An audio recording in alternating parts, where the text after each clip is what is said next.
We're picking up the thread in Philippians from last week.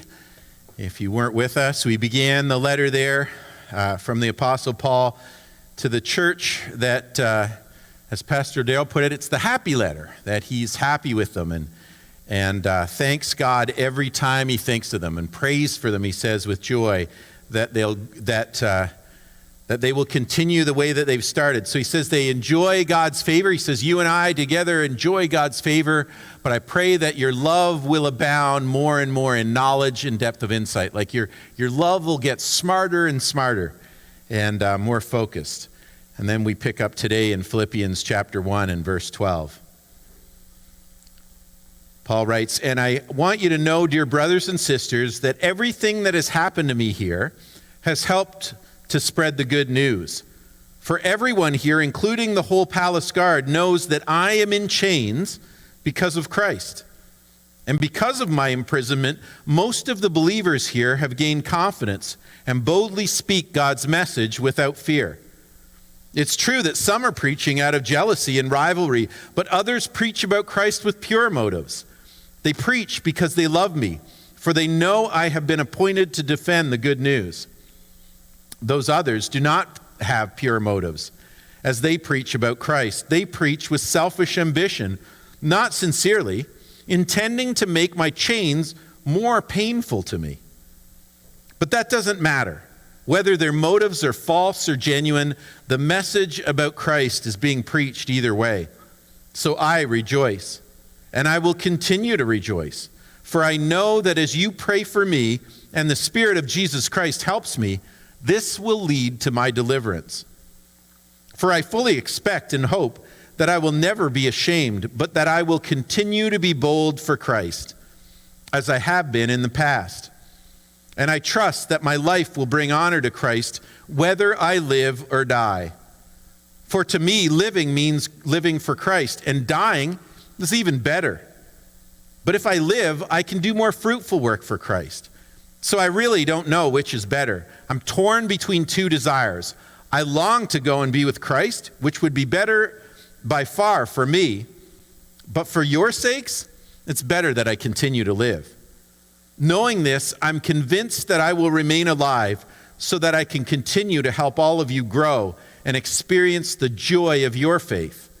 And when I come to you again, you will have even more reason to take pride in Christ Jesus, because of what he is doing through me." So we mentioned last week as we began this letter that Paul is writing to the church in Philippi. He's happy with them. It's the happy letter. It's the joy. But at the same time, keeping in mind that he's writing from prison. And so he begins and says, "I want you to know, my dear brothers and sisters, that everything that has happened to me here has helped to spread the good news. For everyone here, including the whole palace guard, knows that I am in chains because of Christ." That's what he says. He says, everyone, it's becoming really clear that this is why this is happening. I am happy that things are going the way they are, and you need to know that everything that's happened to me here has happened to spread the good news. For everyone here, including the whole palace guard, knows I am in chains because of Christ. Like, this is why I'm here. This is why this happened. And so he writes them from his prison cell, and it's not like one of those cushy prison cells that people complain about, like they have cable TV and you can take any courses you want in college. It's not like that cushy kind of prison life. It's even as bad as prison is in our time, it was much worse then. In fact, they didn't consider themselves responsible for you in any way. They didn't even have to give you food. So if you didn't have friends that brought you food while you were in prison, you starved to death, whether you were already tried and convicted or whether you were waiting for your trial date, like Paul. And so you would just die because you didn't have anything to eat. So nobody provided that. They didn't give you warm clothes if it was wintertime. All of those things were your problem or the problem of your friends. So if you had people who would come and bring you stuff, that was fine. So it was a hard life. It was a difficult situation. And Paul has been faithful to God. He's traveled around. He's preached over and over again. He's been stoned and left for dead. He's been shipwrecked. This has been a hard go. And now, as a reward for all of his troubles of going all in for Jesus and starting all these churches and talking about Jesus faithfully, he's in prison. And he's chained up. And he's maybe going hungry sometimes. And it's cold. And it's lonely. And I think if I was in that situation, if it was me in jail, I think the biggest thing on my mind would be what I'm going through. I think I might feel a little sorry for myself. I might get a little down. I might at least be going, hey, I tried to do the right thing here. Like I was trying to be faithful. It's not fair. They shouldn't be doing this to me. All I did was talk about Jesus. Why is that illegal? Why are you doing this to me? Why are you treating me the way you're treating me? It isn't fair. If I wrote a letter to friends, I'd be complaining about my situation. I'd be telling them how hard it was. I might be starting off by saying, hey, could you send me some food? Can you help me out in this way? Can you try to find some way to get me out of here? Like whether you're petitioning on my behalf, or maybe we could stage a jailbreak, like do something. I can't stay here. I think that's what I'd be feeling, right? And Paul writes, and as we said, it's kind of known as the happy letter, but in the back of your mind, you got to remember, he's in jail, he's in chains, he's being treated poorly by this situation, and so he's got every reason to kind of be a little bit self-absorbed, but Paul is anything but. And so instead of complaining about his situation, instead of asking for help, instead of focusing on what he's going through, he says, look, I want you to know that everything that's happened to me here has happened to spread the good news. He says, what's happening is that the good news is being spread because I'm in here. And you would think it would be the opposite. And you would think that he would be down, but he's such a positive person. Like when it comes to, you meet those people who are kind of cheery and you're like, you're just a little too happy. And boy, does nothing bad ever happen to you? I can't, someday you'll face some real challenges and you'll know what it's like. You ever have that feeling? Like you don't understand what I'm going through. If you did, you wouldn't have that smile plastered on your face all the time.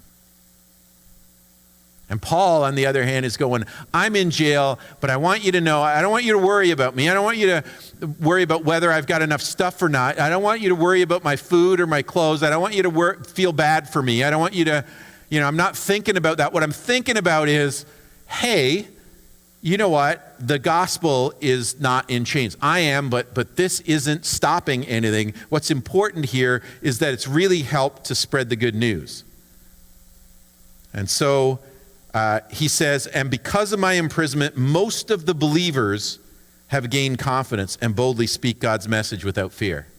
That's a weird thing to happen, isn't it? Like you're one of the believers in Philippi and you go, okay, they've chained Paul up somewhere and we live in this town that's kind of really loyal to Rome. And if that can happen to Paul, it can happen to anyone. Maybe we should go easy on this thing. Maybe we should kind of go underground a little bit with the church. Maybe if I tell anyone about Jesus, I got to be really careful about who I tell and when I tell and where I am when I tell it. And I'm going to back off a little bit on that. If I open my mouth about Jesus at all, I'm going to be careful and protect myself a little because he's in jail. You think it would make them back off, but what he says is because of his imprisonment, people have gained confidence, and actually people who are a little shy about talking about Jesus actually are going around talking about Jesus.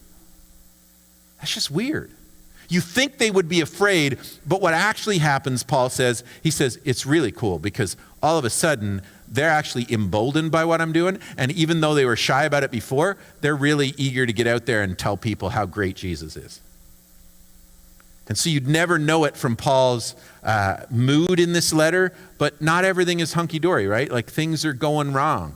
And so there is this situation, and he's in jail, but he says, look, people are actually being inspired by what's happening to get out there and boldly speak up for Jesus. They understand they're not inspired by the fact that he's in jail. Like that one fact isn't, oh, he's in jail? Like he's doing time for this? And Paul's going, all this could be yours. And they go, yeah, okay, sign me up right now. You get to go to jail for Jesus? Okay. Count me in. That's not what's happening here. What's happening is Paul is responding in such a way, and because of his attitude, because he's just taking it in stride, because he's rising above those challenges, they're looking at him and they're going, man, if Paul can do it, that's amazing.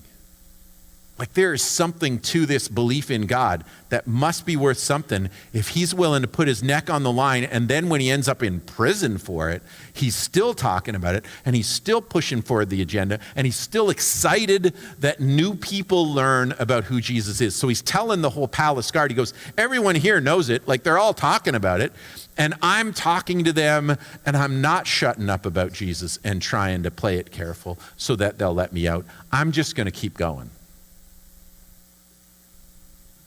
You ever have people in the church like that where you go, hey, I think I'd feel sorry for myself if I got a diagnosis of cancer, but there's that one person that gets a diagnosis and they just go, I just really trust God, so I'm going to stay strong.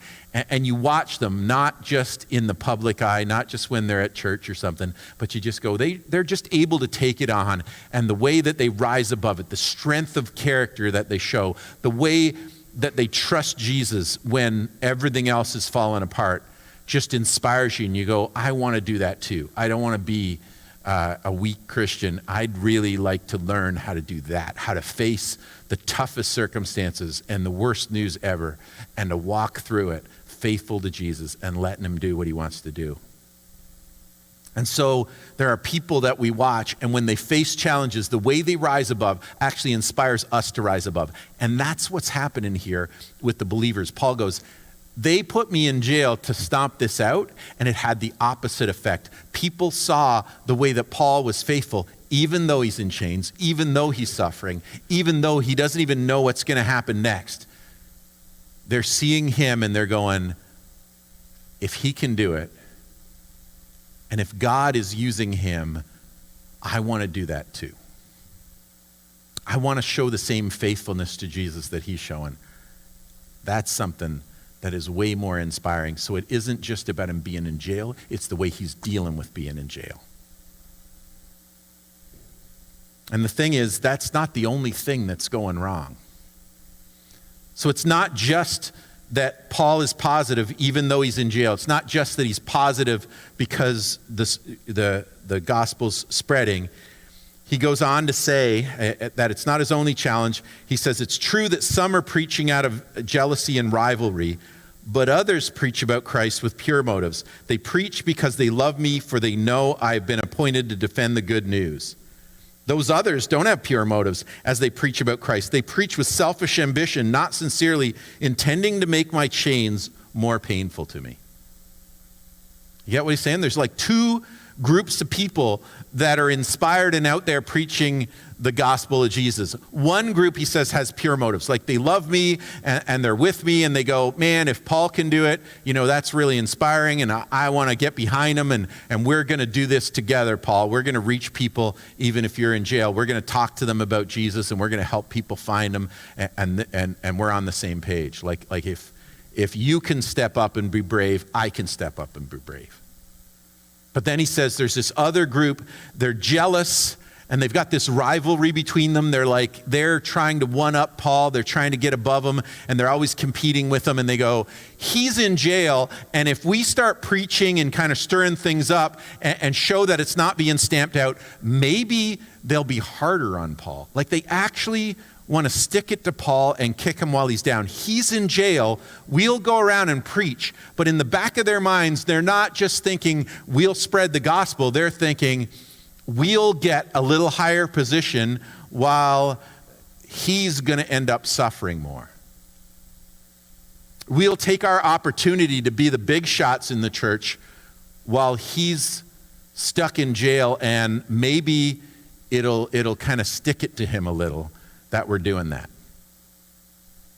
And Paul says, like, that's what's going through their mind. So some are doing it purely, but some are doing it actually just to hurt me in a way. Can you imagine the pain of that? Like, you know the Romans are out to get you. You know that they're your enemy. They're supposed to be your enemy. Like, they're trying to stomp you out. They're trying to keep you from competing with Caesar and his kingdom and their empire. You kind of get that they're threatened by what you're saying about Jesus. But then you stop and you go, there are believers who are rooting against me. Like, they're out to get me. They want to see me fail.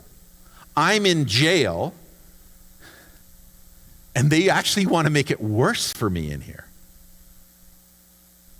Imagine the feeling of betrayal, the hurt, when somebody who should love you and be on your side and support you and should be, behind everything that you're doing. Paul's going around starting all these churches and preaching the name of Jesus. You think they would be his greatest fans. And these people are like, I can't stand Paul, and I hope he gets what's coming to him. And if I can do anything to speed that along or to make that happen, forget you, buddy. There's an opportunity for us to be famous and for us to, rise. And we're jealous of the influence you have and what you've done. And you're not such a big deal, Paul. Now's our time to shine. And he knows this. He knows there's some preaching it for good reasons, and there's some preaching it just to stick it to him. So he's in chains, he's in prison, and now he knows that there are people who hate him, that are his adversaries, are taking advantage of his situation and trying to make a name for themselves while they kick him while he's down, mocking him. And yet he says, they don't have pure motives. They preach about Christ. They preach with selfish ambition, and they're intending to make my chains more painful to me. And if you read a little further down, he says, he starts talking about living and dying, and you go, like, there's this real possibility that he's facing a death sentence. So he's in jail, facing a death sentence, and that's how these people respond. But you get how amazing it is then that he responds this way, that he says he has joy, that he's celebrating what they're doing. He says, no matter what happens, you understand what matters most to Paul. He says, they're doing it out of envy, trying to make my chains more painful to me, but that doesn't matter. That doesn't matter? Whether their motives are false or genuine, the message about Christ is being preached. Either way. So I rejoice. I will continue to rejoice. He says, you know what? I don't care that they're doing it for the wrong reasons. If they're telling some things that are true about Jesus, like, it's not mine to sort out why they're doing it or what they're trying to accomplish. But if they tell people about Jesus, there's always a chance somebody's going to hear about Jesus and they're going to accept him and they're going to turn their lives over to him. So he says, I'm not going to be upset by what they're doing. I'm actually going to rejoice that they're at least talking about Jesus, even if their motives are way off. Even if they're out to get me, even if they hate me so much that even while I'm in jail, they want to cause me pain. Wow. Can you imagine that kind of attitude when your enemy is trying to hurt you that bad? And he says, either way, as long as they're talking about Jesus, as long as the gospel's getting preached, that's way more important than anything. And I'm gonna be happy with that. Because that matters way more to me than some people trying to hurt me. And so then he goes on and he shows that he has hope for the future and he's eagerly expecting good things in his future. He says, for I know as you pray for me and the Spirit of Jesus Christ helps me, this will lead to my deliverance. For I fully expect and hope that I will never be ashamed, but that I will continue to be bold for Christ as I've been in the past. He says, my expectation, my hope here, if I'm painting a picture of what the future would look like if it goes my way, the most important thing I can think about is all I want to do is make sure I don't do anything that would make me ashamed before Jesus. I want to do what will make him proud. I want to do it, and I want to dig into it, and I don't care what they throw at me, and I don't care who's with me and who's against me. I just want to know that I've been faithful, that I've stuck to my guns. I want to be able to look back on my life, whatever the end happens, whenever it comes down to my death. I just want to be able to look back on my life and say, I didn't give in for a minute. I stuck with Jesus, and I saw it all through. And I was faithful, and I don't have to be ashamed of anything. I don't wish I did it differently. I know that I did what I did because I knew it was right. He says, I expect and I hope that I will never have to be ashamed, that I will continue to be bold for Christ, and no matter what happens to me, I will just push through and I'll just go for it, as I have in the past. He wants Jesus to be exalted, whether he lives or whether he dies. So he says, and I trust that my life will bring honor to Christ, whether I live or die. For to me, living means living for Christ, and dying is even better. Now I need to understand when he says that, he's not saying I got a death wish, like it's so bad in prison, I wish I was dead. That's not what he's saying. But as he goes on to explain, he points out what's happening inside of him. Like he's facing this tough situation. He goes, it's not easy and it's difficult. And there are moments when I would say, hey, you know what? If I died right now, I get to go be with Jesus. Like I know where my eternity is. And I know that if I get to go be with Jesus, I'm out of pain. I don't have to worry about jail anymore. I don't have to face any of the struggles I got to face. And in one way, if it was just me, that'd be what I'd pick. So he says, I fully expect and hope that I'll never be ashamed, but that I'll continue to be bold for Christ as I've been in the past. And I trust that my life will bring honor to Christ, whether I live or die. For to me, living means living for Christ, and dying's even better. But if I live, I can do more fruitful work for Christ. So I really don't know which is better. He's going like I win either way. Can you imagine? You're sitting in jail. There's people out there trying to cause you pain. There's people who should be your friends out to get you and betray you. And you go, man, the dilemma is, should I die and go be with Jesus, or should I stay here and work for him? There's kind of no losing proposition. Like, I'm not afraid of dying. I get to go be with Jesus. Everything's good if that happens. But if I get to stay, I get to work for him and do what I'm doing now. And he goes, I don't really know which is better. I'm torn between two desires. I long to go be with Christ, which would be better by far for me.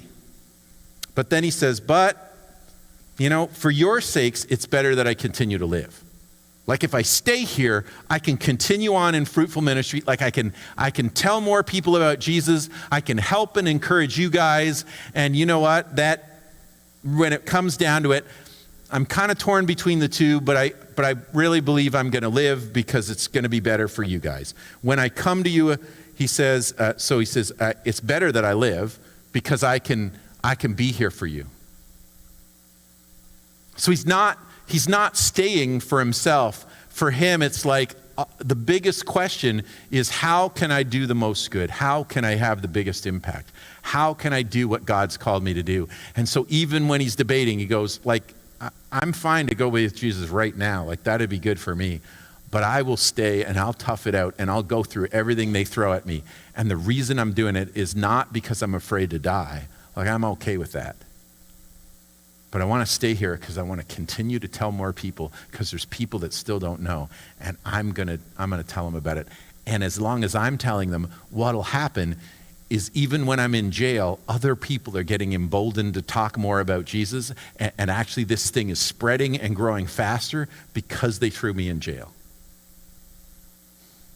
So he goes, so I'll sit in jail, and I'll tell the palace guards how great Jesus is, because this is really worth living for, and it's worth dying for. And I don't care which one it is. Either way, I win, but I think it's probably going to play out that I'll stay because it'll be good for you guys. For your sake, it's better that I continue to live. And then he says, and when I come to you again, you will have even more reason to take pride in Christ Jesus because of what he's doing through me. He says, when I come to you again, if I get out of jail and I get to come be with you, the thing is, we'll be able to celebrate what Jesus did and what he's doing through me. It's like even then he's not going, hey, I try to preach really hard. I'm kind of proud of myself, and you should be proud of me too. It's not like that for Paul. He goes, look, if we're going to be proud of something, let's be proud of what Jesus did. Like if he can do this in me, he can do this in you. Like if he can use a guy like me, he can use somebody like you. And so his only goal is to inspire them to give their whole hearts to God and to get behind what they're doing and to be emboldened to speak up no matter what the world throws at you, no matter what people say about you, and no matter even if other people who are believers turn on you and try to cause you pain and hurt you deeply. He says even that does not matter if word gets out about how great Jesus is and what good work Jesus does. And when I come to you, we'll both be able to sit back and go, I am so proud to be part of God's kingdom. I'm so proud to see what Jesus does. Not because I'm proud of me, but because I'm proud of what he's doing in me. And Paul says that's worth living for, and that's worth dying for, and that's worth inspiring others with. So he throws all in and he says, literally, like, I may be sitting here in chains, but come join me, won't you? Maybe you'll get chained too, but maybe you won't.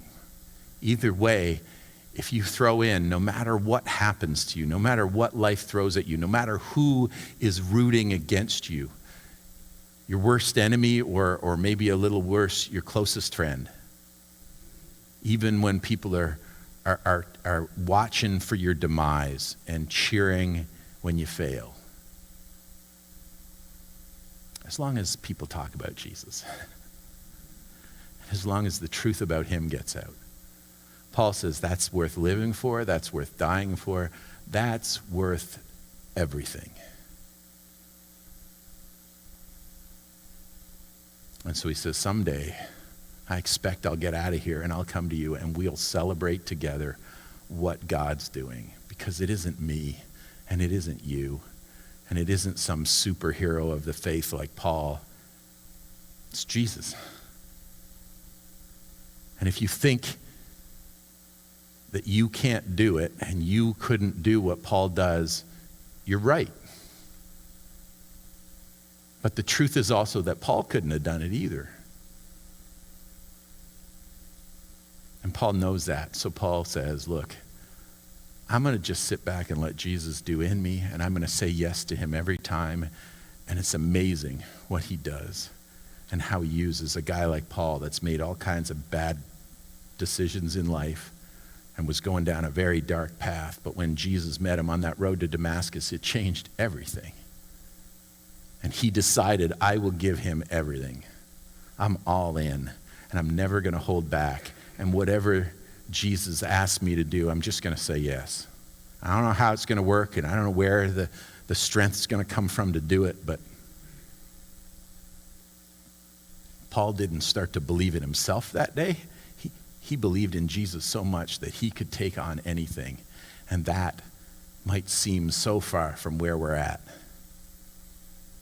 But if you say yes to Jesus in that way, incredible things will happen and your life will take a trajectory that's powerful and inspiring and so far beyond what you could accomplish, because it doesn't depend on you.